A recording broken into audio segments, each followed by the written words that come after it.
Rob and Michele Singer Reiner were found dead in their home the afternoon of December 14th in an apparent homicide. The tragedy got even darker when it was revealed that the suspected culprit was their 32-year-old son, Nick.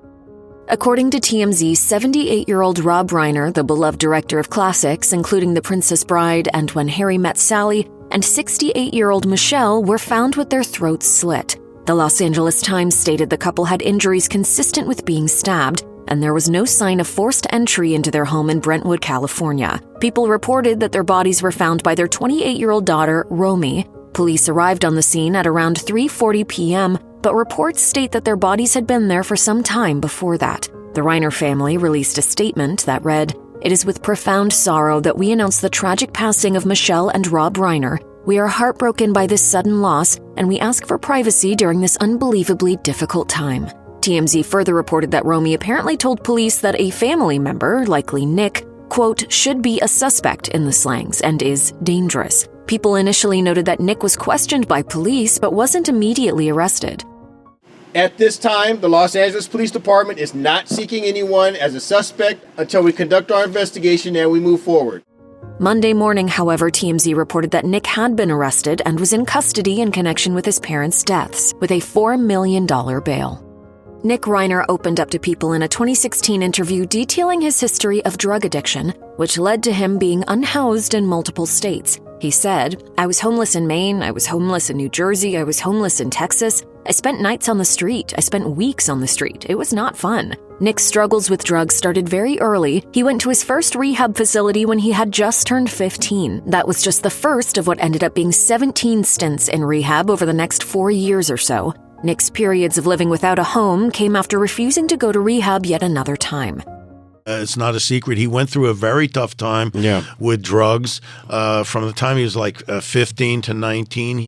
By 2016, when Nick was 22, he was presenting himself as having overcome his demons. He told people, "I've been home for a really long time and I've sort of gotten acclimated back to being in LA and being around my family, but there was a lot of dark years there."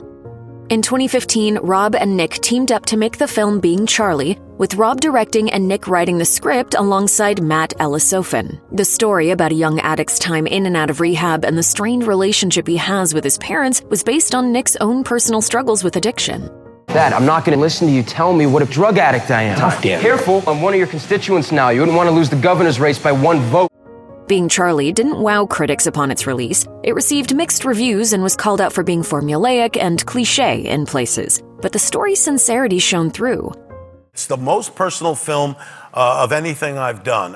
In its review of the film, Variety said, "It's encouraging to see Rob Reiner once again directing a film set amid real, recognizable humans with real, recognizable issues. It seemed like making the movie would have been a cathartic experience for the father and son, and in many ways it was, but it didn't come without its own set of struggles." Rob told ABC News at the time that they fought throughout the script writing portion of production and that they were screaming at each other. At a Q&A during the movie's press tour, he said the pair had disagreements, but he explained it was the most difficult, emotional, and the most satisfying creative experience I've ever been involved in. Sadly, Nick Reiner isn't the only child of famous parents to have faced serious life struggles. Cameron Douglas, son to actor Michael Douglas and producer Deandra Luker, struggled with a drug addiction and went to prison for the sale of drugs. His grandfather was the famous Hollywood icon Kirk Douglas, so the Hollywood lineage went way back. Despite the access and privilege of such a pedigree, Douglas's addiction flipped his entire life upside down. He told Variety, "The addiction really started to wreak havoc on my life in my mid-20s. At that point, I had a burgeoning movie career and a pretty successful DJ career. Then I started injecting cocaine and it literally chewed my life to pieces in a short period of time." Douglas explained that he was working on a movie shortly after he began doing heroin, but when he depleted his supply, he became dope sick during filming. His father stepped in and said he would help, but Douglas rejected the offer, admitting that his loyalty at the time was to his addiction. I thought that I was fundamentally not put together properly. I was just gonna take it as far as I could take it. In 2009, he was arrested for possession of crystal meth and served a nearly 8-year prison sentence. Douglas was released in 2016, and 3 years later, he published his memoir, Long Way Home, to share the rocky trajectory of his adult years. Was his famous family worried about Douglas's tell-all book? He told Variety, "I'm sure they were concerned, but the irony is that it was my father who was really pushing me to write this book." He seemed to have a pretty good balance between how much he was going to blame his parents versus gene makeup.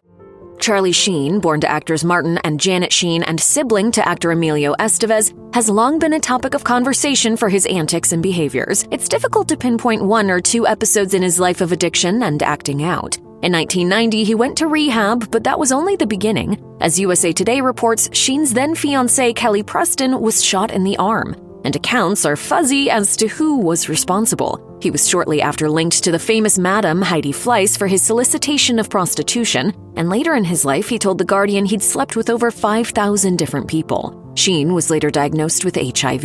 In addition to news about Sheen's drug addiction, he also made headlines for physically abusing then-girlfriend Brittany Ashland. Later, when he divorced Denise Richards, she also claimed physical and verbal abuse, per USA Today. Sheen was arrested on similar charges in 2009 when he and then-wife Brooke Mueller got into a dispute. His behavior took a major professional toll, unsurprisingly. I'm by winning. I win here and I win there. Now what? In 2011, he sued Warner Brothers Studio and Chuck Lorre after he was fired from 2.5 Men. In a lengthy letter obtained by TMZ, Warner Brothers wrote to Sheen's lawyers, "Your client has been engaged in dangerously self-destructive conduct and appears to be very ill." In October 2014, he was sued after he allegedly physically attacked a dental technician, and that's not even the end of it. Okay, you also blame testosterone cream. Want to talk about that? I can only say that, don't smoke that stuff. Where does this leave him? With a lot of amends, no doubt. Christian Brando had a turbulent life from the start. His parents, Hollywood actors Marlon Brando and Anna Kashfi, made headlines over their volatile custody battle for him, as noted by The Hollywood Reporter. When he was 13, Brando started a fire in his school dormitory and was then abducted. It was his mother who orchestrated the kidnapping while Brando was in his father's custody. A source said the event was so distressing to Brando that he began purchasing guns out of a deep fear of another abduction, according to The Guardian.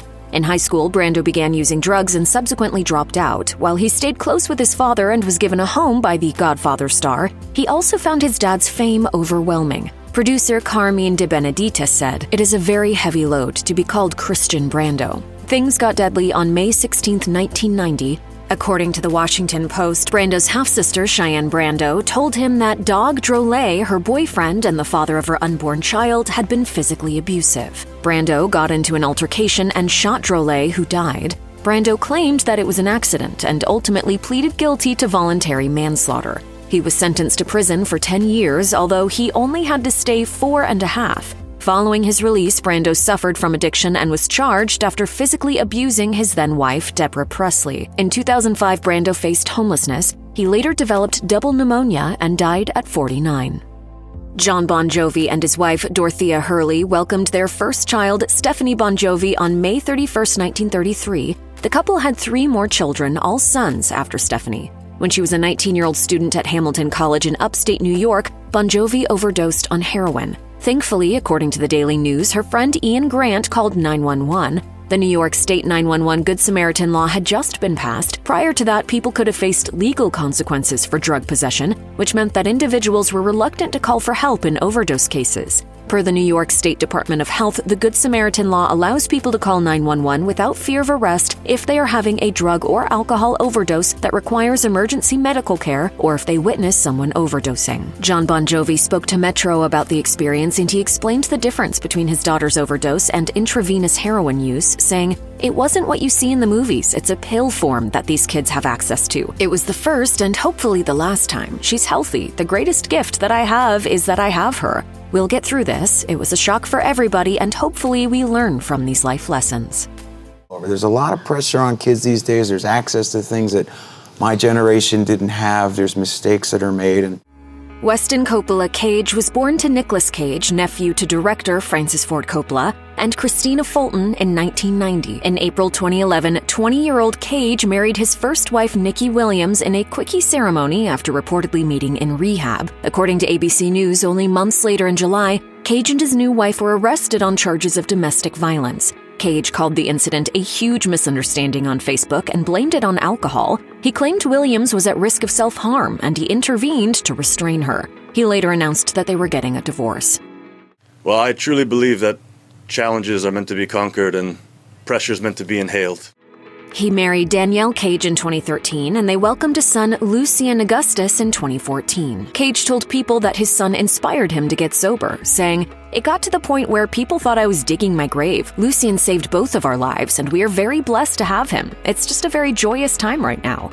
The couple had another son, Soren, in 2016, but the marriage ended soon after. Cage moved on to Gila Aronia in 2018, and that couple are parents to twin girls, Cyrus and Venice. In 2017, Weston was charged with a DUI and 2 counts of hit and run by the Los Angeles city attorney with a blood alcohol level that registered at 0.15. For the record, operating a vehicle in California with a blood alcohol level of 0.08% or more is illegal. Police reports from the time stated that Weston hit traffic signs, mailboxes, and parked cars, eventually ramming his vehicle into a tree.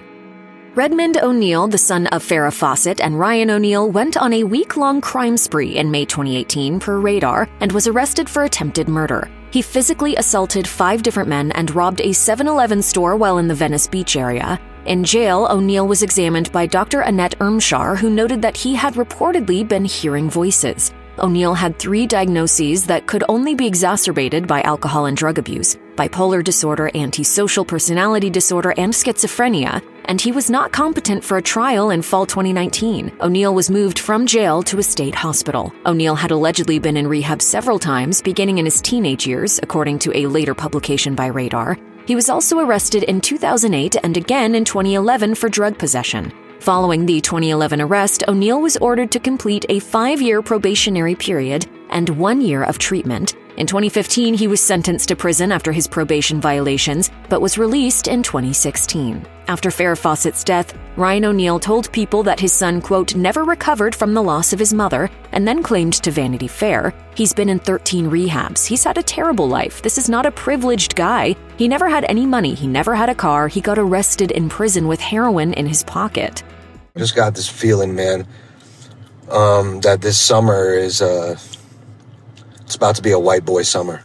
Tom Hanks and Rita Wilson's eldest son, Chet Hanks, admitted to his struggle with drug use. On Instagram, he spoke about getting help and why he was away from social media, explaining, "I know, like, my name's been in the media about me, like, going missing or getting kidnapped or something. I just want to let you all know I've been in rehab and I'm doing pretty damn good." Hanks indicated that having famous parents made his highly publicized struggle with substances more challenging. He went on in another video, "A couple months ago I was selling coke, doing coke, I even smoked crack. If I can change, you can change. There is a solution." So now you know a little bit about my life, and I'll continue to share more stories as they pop up. This wasn't the only headline-making event for Hanks. In 2021, his ex-girlfriend Kiana Parker sued him for $1 million on the allegations that he mentally and physically abused her, according to USA Today. Parker alleged that Hanks had made murder-suicide threats in their Texas home. She said, "I had my 9-year-old twins in the house with us. It was around 3 a.m. and I waited until he went to sleep and took my girls to the house with my mom." Hanks countered, alleging there had been domestic abuse from Parker. As TMZ notes, Parker denied these charges.